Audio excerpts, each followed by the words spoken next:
오늘 성경 말씀은 요한복음 20장 19절에서 29절입니다. 기독교 신앙에서 핵심은 부활입니다. 사도 바울은 그리스도의 부활이 없으면 복음이 헛것이고 기독교인의 믿음도 헛것이라고 하였습니다. 즉 기독교 신앙은 단순히 마음의 평안을 얻거나 복을 얻거나 사회봉사를 하는 것에 머물지 않는다는 것입니다. 그런 것들은 오히려 비본질적인 것들입니다. 반면에 부활은 필수 불가결의 요소입니다. 즉 기독교의 본질입니다. 이렇게 부활이 가장 핵심적인 내용인데도 복음서에는 예수 그리스도의 부활에 관한 이야기가 예상외로 많이 나오지 않습니다. 그리고 연대기적으로 일목요연하게 정리되어 있지도 않습니다. 오히려 산만하게 보일 정도입니다. 부활 이야기들이 서로 연결되어 있지 않습니다. 한 예로 우리가 잘 아는 가상칠언이 차례대로 기록되어 있지 않습니다. 그 이유는 부활은 아무도 예상하지 못한 사건이기 때문입니다. 십자가는 예상할 수 있지만 부활은 전혀 그렇지 못합니다. 지금도 우리는 부활의 실체를 다 알지 못합니다. 예수님에게서 단 한 번 일어난 종말론적 생명 사건이기 때문입니다. 따라서 복음서 기자들이 그것을 두서없이 묘사했다는 것은 당연하다 할 수 있습니다. 이는 마치 사랑에 빠진 사람이 그 경험을 구체적이고 일목요연하게 설명할 수 없는 것과 비슷합니다. 오늘 본문에서 이를 확인할 수 있습니다. 본문은 두 대목입니다. 첫 대목은 19절부터 23절입니다. 예수님이 십자가에 처형당하시고 아리마대 요셉의 무덤에 묻힌 뒤 제자들은 어느 집에 숨어 있었습니다. 왜냐하면 그들은 예수님을 죽인 유대인들을 두려워했기 때문입니다. 그럴 만도 합니다. 당시 십자가의 처형은 가장 모욕적인 죽음, 아무에게도 동정을 받을 수 없는 죽음이었습니다. 제자들은 자신들에게도 어떤 불이익이 닥칠지 모른다고 생각했습니다. 문을 다 닫고 숨을 죽인 채 숨어 있었습니다. 그날은 안식 후 첫날 저녁이었습니다. 오늘로 따지면 일요일 저녁입니다. 갑자기 예수님이 제자들에게 나타나셔서 평화의 인사를 건네셨습니다. 그리고 손과 옆구리를 보여주셨습니다. 십자가 처형 당시에 못을 박은 자리가 손이고 창에 찔린 자리가 옆구리입니다. 죽은 시체로 무덤에 있어야 할 예수님이 제자들에게 나타난 것입니다. 그러있기에 제자들은 얼마나 놀랐을까요?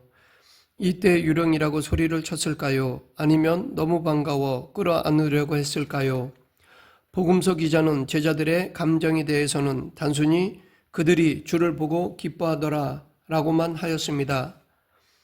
솔직히 이런 표현이 그렇게 자연스럽지는 않습니다.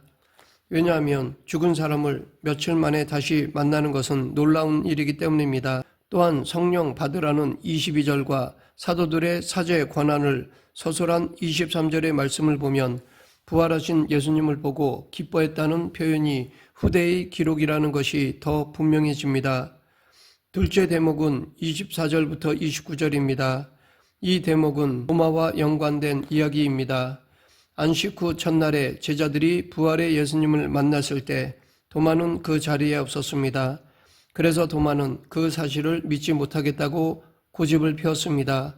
내가 그의 손에 못 자국을 보며 내 손가락을 그 못 자국에 넣으며 내 손을 그 옆구리에 넣어보지 않고서는 믿지 아니하겠노라.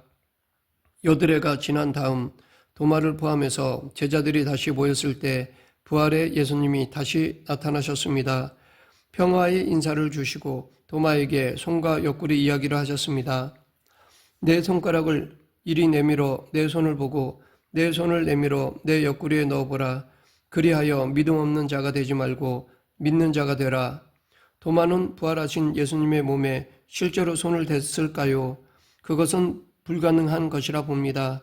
왜냐하면 오늘 본문 앞 17절에 부활하신 예수님이 마리아에게 나를 붙들지 말라. 내가 아직 아버지께로 올라가지 아니하였노라 라고 말씀하셨기 때문입니다.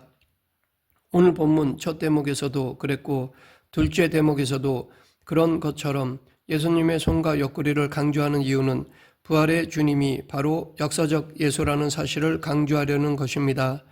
이것은 초기 기독교에서 벌어졌던 영지주의와의 논쟁과 연관됩니다. 영지주의자들은 하나님의 아들이 실제로 죽었다는 사실을 받아들일 수 없었습니다. 예수님의 몸은 가현된 것이라 주장했습니다. 이에 반해 정통 기독교는 손에 못자국이 있고 옆구리에 창자국이 있는 역사적 예수님이 바로 하나님의 아들이며 그가 바로 부활한 그분이라고 주장하였습니다. 도마는 예수님에게 나의 주님이시요 나의 하나님이시니이다 라고 하였습니다. 예수님은 그에게 너는 나를 본 거로 믿느냐? 보지 못하고 믿는 자들은 복되도다 라고 말씀하셨습니다. 도마는 자기가 직접 확인해야만 믿는 사람이었습니다. 이렇게 자기가 설득이 되어야 믿을 수 있다는 주장은 이상한 것이 아닙니다. 이런 주장은 도마에게만 있는 것이 아니라 초기 기독교의 많은 사람들에게도 있었습니다. 요한복음이 기록되던 기원 후 90에서 100년 어간에는 예수님의 부활을 직접 경험한 사람은 하나도 없었습니다. 원래 부활을 경험한 사람들은 일부였습니다. 바울이 전하는 부활 경험자들의 목록에 따르면 500여 명에 불과합니다. 그들이 살아있을 때는 교회에서 부활신앙이 흔들리는 일은 별로 없었습니다. 그러나 그들이 다 죽었습니다. 부활에 관해서는 이제 아무도 직접적으로 증거할 사람이 없었습니다. 부활을 믿지 못하겠다고 주장하는 사람들이 많이 나온 것은 당연합니다. 사실 그 이전의 상황도 비슷합니다. 바울은 고린도전서 15장 12절에서 그 상황을 그리스도께서 죽은 자 가운데서 다시 살아나셨다 전파되었거늘 너희 중에서 어떤 사람들은 어찌하여 죽은 자 가운데서 부활이 없다 하느냐라고 하였습니다. 부활을 경험한 사람들이 여전히 활동하고 있던 시절에도 부활을 믿지 못한 사람들이 있었다는 것입니다. 더욱이 부활 경험자들이 다 죽은 다음에는 이런 주장이 더 강하게 나올 수밖에 없습니다. 오늘 우리는 부활 사건으로부터 2000년이 지난 시대를 살고 있습니다. 예수 그리스도의 부활을 믿는 것이 가능할까요? 각자 다를 것입니다. 믿는다고 생각하는 분들도 있고 믿지 못하겠다고 생각하는 분들도 있고 잘 모르겠다고 생각하는 분들도 있을 것입니다. 솔직하게 말하면 믿기 힘듭니다. 설령 믿지 않아도 신앙생활을 하는데 아무런 지장도 없습니다. 대부분의 신자들은 겉으로는 아무리 믿는다고 해도 실제로는 믿지 않습니다. 왜냐하면 그것이 삶으로 드러나기 때문입니다. 만약 한국의 기독교인들이 부활을 실제적으로 믿는다면 지금처럼 살지는 않을 것입니다. 부활을 실제로 믿는다면 교회가 이렇게 세속적인 방식으로 작동되지는 않을 것입니다.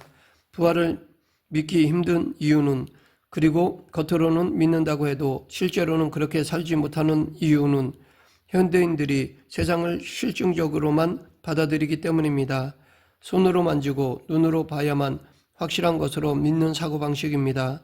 그런 사고방식의 세계관에 우리가 완전히 길들여졌습니다.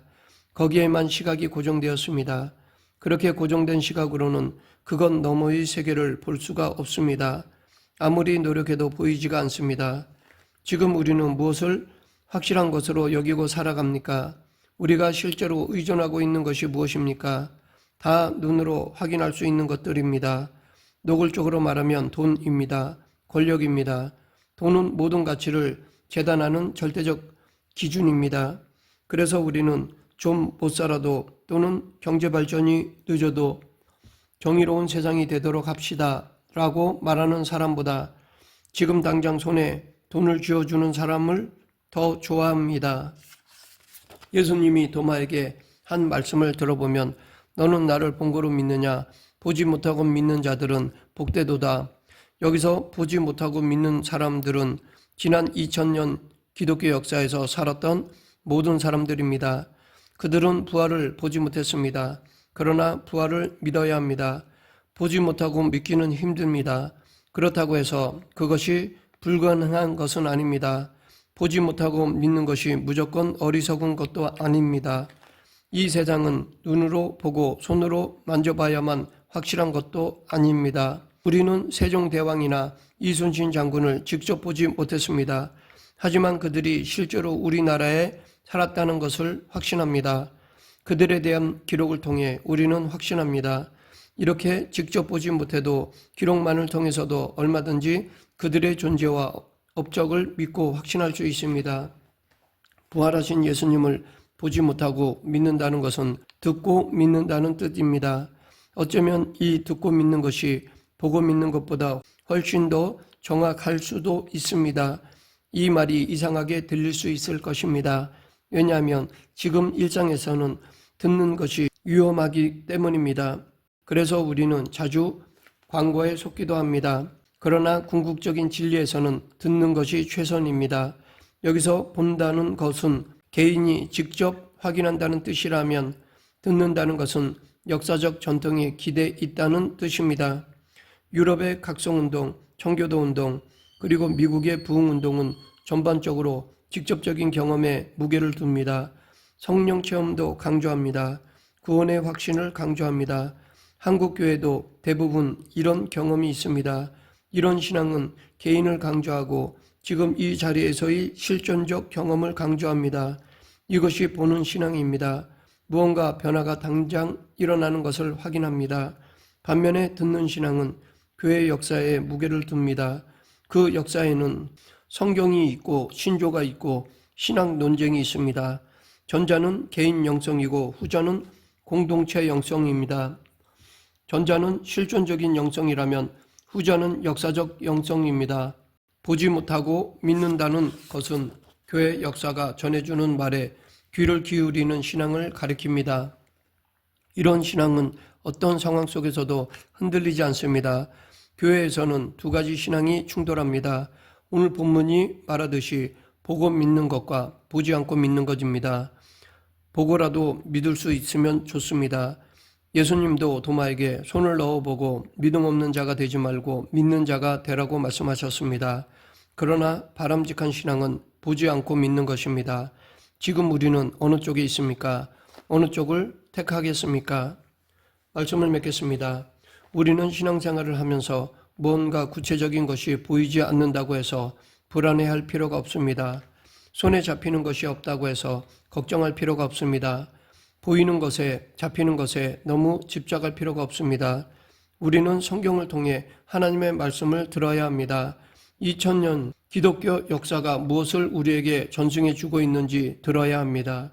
부활하신 예수님은 이제 보이지 않는 방식으로, 즉 말씀과 기도 역사를 통해서 우리와 만나십니다. 이 말씀과 기독교 역사를 통해 부활하신 예수님을 만나는 저와 여러분이 되길 간절히 축원합니다. 기도하겠습니다. 사랑과 은혜가 풍성하신 하나님 아버지, 저희들의 연약한 믿음을 붙잡아 주셔서 예수님의 부활을 보지 않고도 믿고 확신하는 저희 모두가 되게 하여 주시옵소서. 예수님 이름으로 기도드립니다. 아멘.